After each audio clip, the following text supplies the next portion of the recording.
You're describing unfortunate warfare that breaks out between Gentiles and Jews periodically, and it's called anti-Semitism, but obviously it's a, a two-way street. Is that what if you look at the Inquisition, for example, I wrote a book called Separation is Contest, and it deals with various anti-Semitic movements, anti-Jewish movements, and all of them were deeply involved with Jewish domination of one kind or another. The fact is that Jews are an extremely talented group. If you they're more intelligent than Europeans. They have the highest measured IQ in the world. These are the Ashkenazi Jews. I'm talking specifically about Ashkenazi Jews. But the Sephardic Jews, that what happened in Spain is really remarkable. I mean, in the 15th century, there were these Jews were forced to convert to Christianity, and then they decided that, well, let's just, so they remained overtly Christian, but they rose right to the top of Spanish society. They started dominating. I mean, all of the wealth, the elite, the political influence on the king, and so on, everything.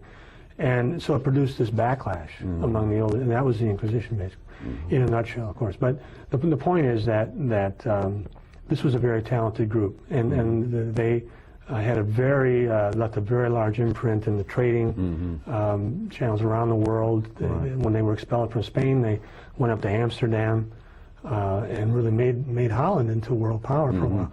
So this was a very talented group, that high, extremely talented intellectual elite did not survive really into the 20th century. But the Ashkenazi Jews did, and they had a huge population explosion in Eastern Europe. This is a very talented, very energetic, extremely intelligent group, and that's why, certainly other groups, we talk about blacks and Jews, if you think of the contrast there, early in the century, where that's why a lot of white conservatives have always been suspicious of the alliance, given the fact that blacks in Israel are not given the special alliance status that they enjoy here with Jews in the United States. That's true. Crypsis, as you've used in your book. The word crypsis appears continually. Is that what you often allege? Well, especially in times past, that has been a theme. Jewish crypsis, it was very important in the Spanish Inquisition period, because these people were overtly Christians, and they said they were Christians, but they kept hanging out with each other, they kept marrying each other, kept were they advancing specific Jewish interests to attain greater political power? They remained a group, but a sort of submerged group that were not overtly Jewish. You see, they didn't, and in fact, they expelled the Jews in 1492 because they didn't want these so-called new Christians to associate with the old Christians.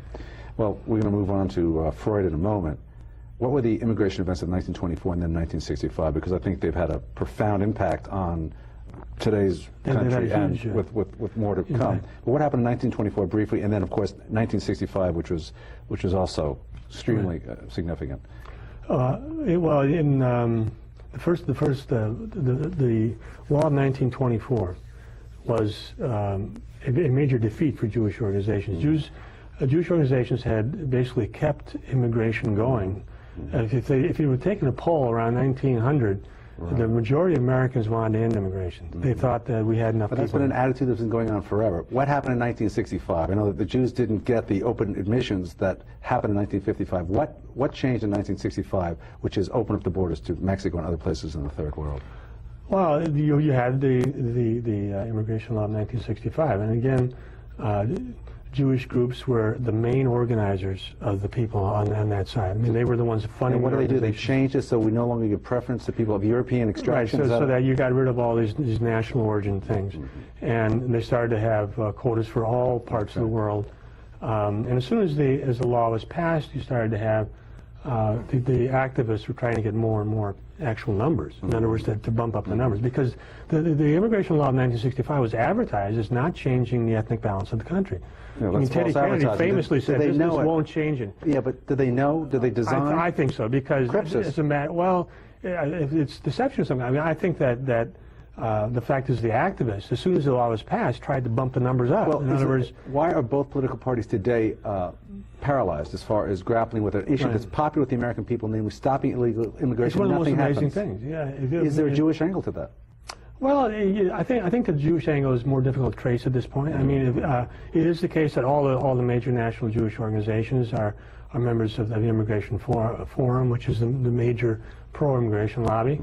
But you also have a huge, in California, there's a huge involvement of Mexican activists in favor of immigration. Right. But so you have business activists. It's not a simple story anymore. Yes, right. But now, of course, and I think you have a feed-forward situation now where the more immigrants you get, the more there's going to be pressure to increase the amount of immigrants. Well, let me ask you another question about Sigmund Freud, another one of these brilliant Jewish intellectuals, obviously the father of psychoanalysis. You say psychoanalysis, Freud's movement, remains fundamentally an ethnic movement? And we're getting low on time here. Well, it certainly was at the beginning, all of these psychoanalysts at the beginning.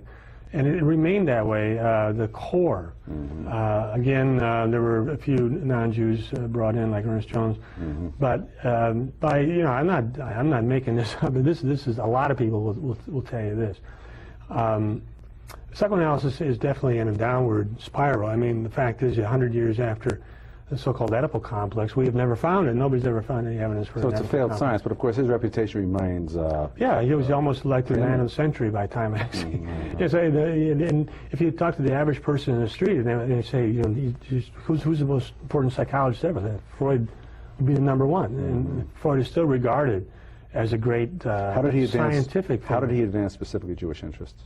Well, I think he thought of himself as someone who was battling Western culture. He thought of himself as Hannibal. So he wanted to deconstruct a lot of myths about what noble, maybe even spiritual myths a lot of Christians cling to as far as the things that motivate them from day to day. Is that right. In other words, he offered a more cynical... You thought you were motivated by the highest civilization and all that, but you're motivated by the fact that you had the sexual repressions, and that's producing... So in other words, it changes your view of yourself. And as I say, he himself thought of himself as combating Western culture, as someone who's battling this general Hannibal, who's from Carthage against Rome. Rome is the West. Carthage is the East. Let me move on, because we have a couple more intellectual movements to cover. Sociology, a new science in the last 100 years, but the Frankfurt School of Social Research. Tell me a little bit about that. The Frankfurt School of Social Research began in the 1920s in Germany. It was funded by a Jewish millionaire named Weil, I believe, and they established this institute, the Frankfurt, at the University of Frankfurt. That's why it was called that. These people were on the political left. They were Marxists, but they were, sort of sophisticated Marxists, and they started to have doubts about Marxism with the rise of Hitler, because that showed that Marxism itself could not appeal enough to these working class people who gravitated to Hitler eventually. Hitler was very popular. So anyway, as soon as Hitler came to power, he expelled them from Germany. They came over to this country, and that's when a lot of their most influential research was done. They wrote a book called The Authoritarian Personality. It's funded by the American Jewish Committee. All the central figures in this movement were Jewish. Max Horkheimer. Max Horkheimer, you say? Yeah, he was the head of the Frankfurt School, and then T.W. Adorno was another major player. And the point of the authoritarian personality was that ethnic prejudice is a psychopathology, that there's something wrong. It's not just that you're, mean-hearted or have... so it's actually a sign of mental illness. Mental illness. You're something. And didn't Freud do the same thing? It's similar, and they drew a lot on Freud. If you look at the authoritarian personality, there are whole chapters where they, it's very psychoanalytic. But it's a little bit of a twist, and it was more. It had a very large influence, because at that time you had the rise of the human relations movement, which was basically funded by the ADL and these other Jewish organizations. ADL. Yeah, and you started to have all these programs in the school system. I remember hearing about the authoritarian personality when I was in grade school in New York City. They linked Nazism to. I remember them saying that they were lower education. They kept making the link between lower education and lower income, not motivated to anything more than, I guess, I don't know. I think that actually that's another aspect of Jewish intellectual movements that I haven't really discussed much, is this sense of intellectual superiority.